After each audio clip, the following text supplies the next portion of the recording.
Follow the sunnah, inshallah we will go to Jannah. Assalamualaikum friends. Today we will be starting Tas-heel al-Akhlaq wal-Adab. So let's get started. Lesson number 3. A good Muslim. Number 1. A good Muslim is always first to make salam. Number 2. A good Muslim is clean at all times. Number 3. A good Muslim does not fight and swear. Number 4.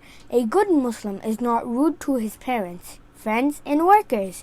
Number 5. A good Muslim is always helpful. Number 6. A good Muslim does not argue with elders. Number 7. A good Muslim does not laugh at other people. Number 8. A good Muslim gives his seat to elders if there is no place. Number 9. A good Muslim always smiles. Number 10. A good Muslim helps the cripple, old, and the sick. The story of Abdullah. Peter was a 7-year-old boy. His mother worked for a Muslim family. He and his mother lived in a little room in the yard of the Muslim family.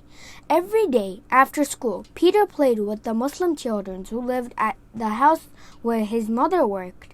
Sometimes they would sit together and do their homework. After a few months, Peter and his mother became Muslim. He changed his name to Abdullah. Abdullah now went to the Muslim school and made many new friends.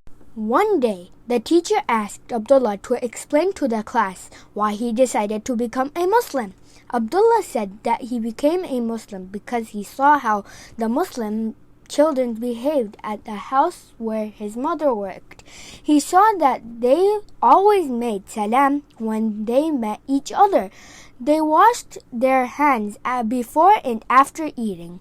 They were always clean and respectful when they spoke to their elders.